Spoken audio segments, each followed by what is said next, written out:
2-3 ലക്ഷം kilometre, 3 ലക്ഷം കിലോമീറ്ററുകളാണ് ഇവിടെ ചന്ദ്രഗോളത്തിലേക്കുള്ളത്. അതേ സ്ഥാനത്ത് 15 കോടി കിലോമീറ്ററിന് അപ്പുറമാണ് സൂര്യൻ സ്ഥിതി ചെയ്യുന്നത്.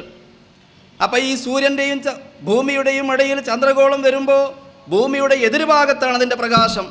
ഭൂമിയുടെ ഭാഗം പ്രകാശിക്കുന്നില്ല, അതുകൊണ്ട് നമ്മൾക്ക് കാണാൻ കഴിയൂല.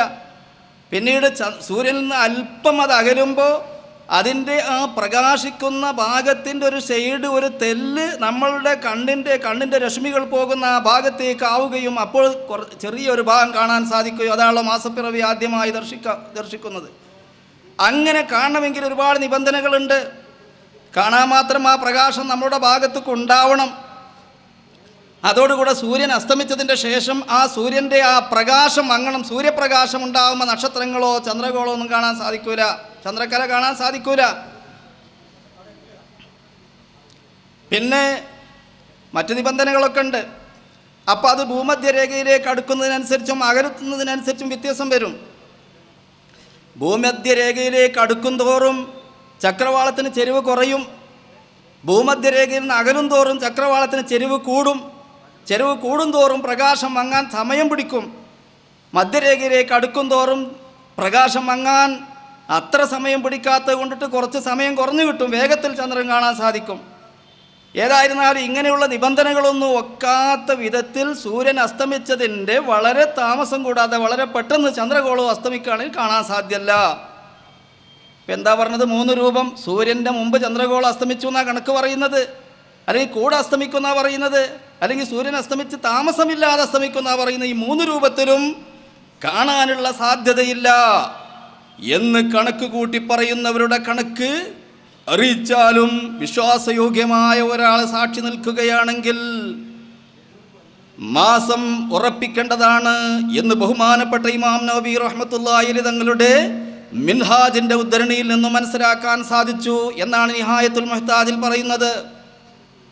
എത്രത്തോളം വല്ലമ്മ ഇലാ ദാലിക അന്നൽ ഖമറ ലൗ ഗാബ ലൈലത സാലിസി അലാ മുഖ്തളാത്തിൽ കറുയത്തി,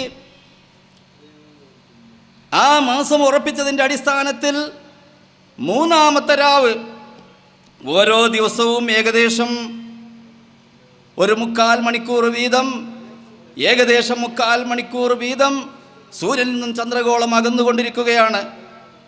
അപ്പം 3-ാമത്തെ രാത്രിയിൽ സാധാരണഗതിയിൽ നമ്മളെപ്പോലെയുള്ള പ്രദേശങ്ങളിലൊക്കെ ഒന്നിച്ചില്ലാന മണിക്കൂർ കൊണ്ടിട്ട് ഇഷയാവുമല്ലോ മഗ്‌രിബിൻ്റെ ശേഷം.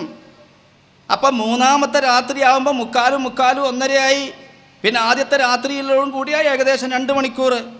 ആ 2 മണിക്കൂർ കഴിഞ്ഞതിൻ്റെ ശേഷമേ സൂര്യൻ അസ്തമിച്ചതിൻ്റെ ശേഷം ചന്ദ്രഗോളം അസ്തമിക്കാൻ പാടുള്ളൂ. പക്ഷേ പ്രാവശ്യം മാസം ഉറപ്പിച്ചതിൻ്റെ അടിസ്ഥാനത്തിൽ 3-ാമത്തെ രാത്രിയിൽ ഇഷാൻ്റെ ടൈം ആകുന്നതിൻ്റെ മുമ്പ് തന്നെ ചന്ദ്രഗോളം അസ്തമിക്കുന്നത് കണ്ടു. അപ്പോൾ ഒരിക്കലും ഇപ്രാവശ്യം മാസം ഉറപ്പിച്ചത് കണക്കിനോട് യോജിച്ചിട്ടില്ല എന്ന് വളരെ വ്യക്തമാവുകയാണ്.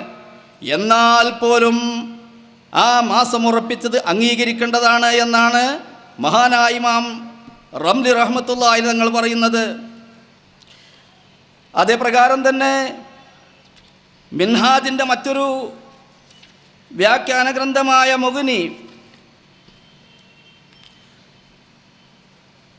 മുഗ്നിൽ മുഹ്താജ്, ഖതീബ് ഷർബീനിയുടെ മുഗ്നിൽ മുഹ്താജിൽ പറയുന്നു, ലൗ ഷഹിദ ബിറുയത്തിൽ ഹിലാലി വാഹിദുൻ ഔ ഇസ്നാനി, 1-2 ആളുകൾ മാസപ്പിറവി ദർശിച്ചു എന്ന് സാക്ഷി നിൽക്കുകയാണെങ്കിൽ വഖ്തൽ ഹിസാബു, കണക്കാണെങ്കിൽ അദമ ഇംകാനി റുയത്തിഹി, കാണാൻ നിവൃത്തിയില്ല, സാധ്യമല്ല എന്നാണ് കണക്ക് കൊണ്ട് മനസ്സിലാകുന്നത്. കണക്കന്മാരുടെ കണക്ക് കൂട്ടൽ കൊണ്ട് മനസ്സിലാകുന്നത് കാണാൻ നിർവാഹമില്ല എന്നാണ്, സാധ്യമല്ല എന്നാണ്. ആ സാഹചര്യത്തിൽ 1-2 ആളുകൾ, റംളാൻ മാസമാണെങ്കിൽ 1 മതിയല്ലോ, ഷവ്വാൽ മാസമാണെങ്കിൽ 2 ആൾ വേണമല്ലോ, മറ്റു മാസങ്ങൾക്കൊക്കെ സാക്ഷി നിൽക്കുകയാണെങ്കിൽ കാല സുബുക്കിയു, ഇതാ അവർ എടുത്ത് ഉദ്ധരിക്കുന്ന ഒരു ഇബാറത്താണ്. കണക്കിൻ്റെ ആളുകൾ കാല സുബുക്കിയു, സുബുക്കി തങ്ങൾ പറഞ്ഞു, ലാ തുഖ്ബലു ഹാദിഹി ഷഹാദ, ഈ ഷഹാദയെ സ്വീകരിക്കപ്പെടുകയില്ല. ലിഅന്നൽ ഹിസാബ ഖത്ഇയ്യുൻ, കാരണം കണക്ക് ഖണ്ഡിതമായിട്ടുള്ള ഒന്നാണ്. ഷഹാദത്തു ദന്നിയത്താണ്, അനുമാനമാണ്. വല്ലന്നു ലാ യുആരിദുൽ ഖത്ഇയ്യ, അനുമാനം എന്ന് പറയുന്നത് അത് ഖണ്ഡിതമായ തെളിവിനെ എതിർക്കാൻ അതിന് കഴിയുകയില്ല.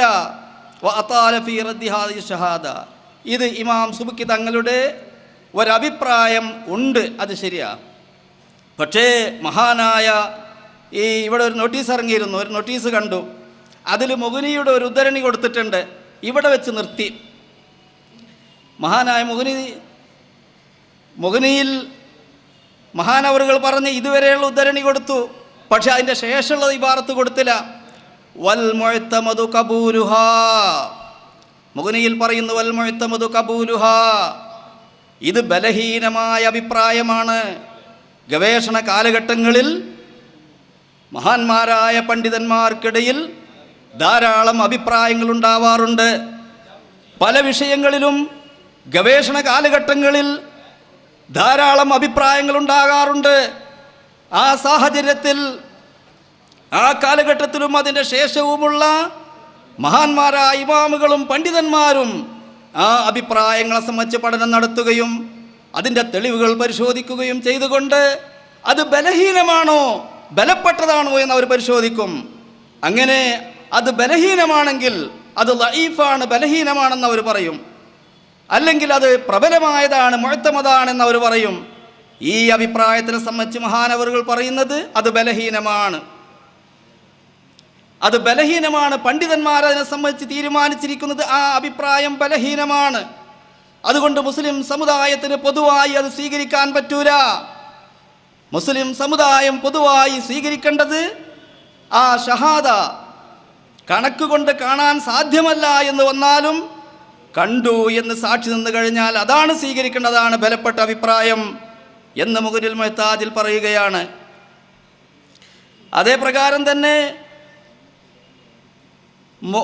മുഗ്നിയിൽ ബിഗ്യത്തുൽ മുസ്തർഷിദീൻ എന്ന കിതാബിൽ പറയുന്നു, ഇബാറത്തുൽ ബിഗ്യ 110, നഅം മിൻ ആറദൽ ഹിസാബു അർറുയത.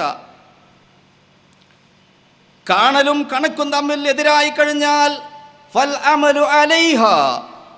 മുസ്ലിം ലോകത്തിൻ്റെ അമൽ ആ കണ്ടതിൻ്റെ അടിസ്ഥാനത്തിലാണ്, ലാ അലൈഹി കണക്കിൻ്റെ അടിസ്ഥാനത്തിലല്ല. അലാ കുല്ലി ഖൗലിൻ ബിഗ്യയിൽ പറയുകയാണ്. എന്നാൽ ഇനി നമ്മൾ മനസ്സിലാക്കേണ്ടത് എന്താണ് ഇമാം സുബ്കി തങ്ങൾ പറഞ്ഞതിൻ്റെ അർത്ഥം. ഇമാം സുബ്കി തങ്ങളുടെ ഉദ്ധരണികൾ ശരിക്ക് പരിശോധിച്ച് നോക്കിയിട്ടുണ്ടെങ്കിൽ ലിഅന്നൽ ഹിസാബ ഖത്ഇയ്യുൻ എന്നാണ് പറഞ്ഞത്. ലിഅന്നൽ ഹിസാബ ഖത്ഇയ്യുൻ. അപ്പോൾ ഖണ്ഡിതമായ ഒരു കണക്കിനെ സംബന്ധിച്ചാണ് മഹാനായ ഇമാം സുബ്കി തങ്ങൾ പറഞ്ഞിട്ടുള്ളത്. എന്താണ് ഈ ഖണ്ഡിതമായ കണക്ക്, ഖത്ഇയായ കണക്ക് എന്ന് പറഞ്ഞാൽ എന്താണ്? അത് മനസ്സിലാക്കാൻ മിൻഹാജിൻ്റെ മറ്റൊരു വ്യാഖ്യാന ഗ്രന്ഥമായ തുഹഫത്തുൽ മുഹ്താജ് നോക്കിയാൽ മനസ്സിലാവും. വല്ലദീ യത്തജിഹു മിൻഹു,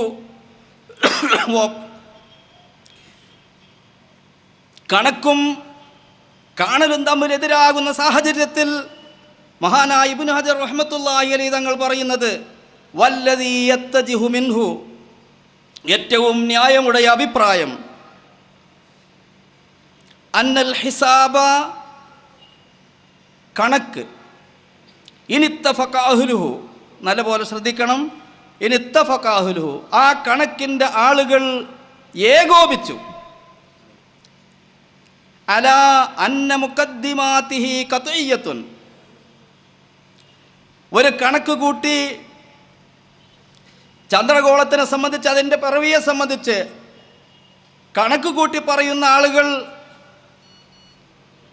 അതിൻ്റെ തെളിവുകളായിക്കൊണ്ട് എന്തെല്ലാം തെളിവുകളുടെ അടിസ്ഥാനത്തിലാണ് അവർ കണക്ക് കൂട്ടിയിട്ടുള്ളതെങ്കിൽ ആ